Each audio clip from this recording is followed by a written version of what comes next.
chang mà theng lệ ta thar lom om nai bok si signi em mun nuam mà phu mo ye zaleng zong te kan lom na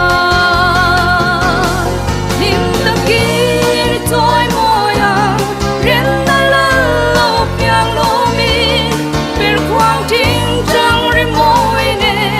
sai ting thang i pho rang u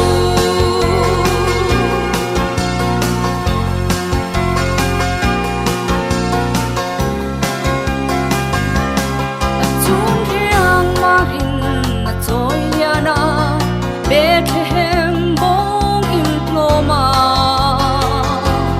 atlom lua em ni kalal pa thu ran thenga an zal mai mo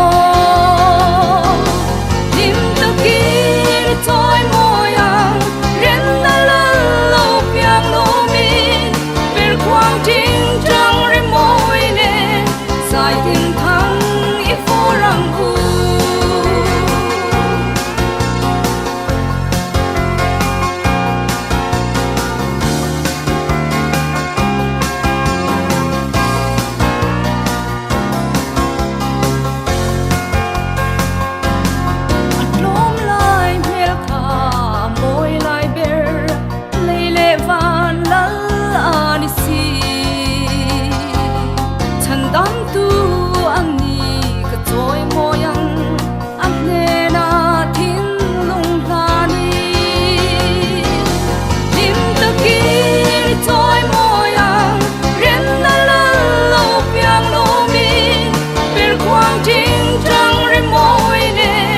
sai tin thang i pho rang u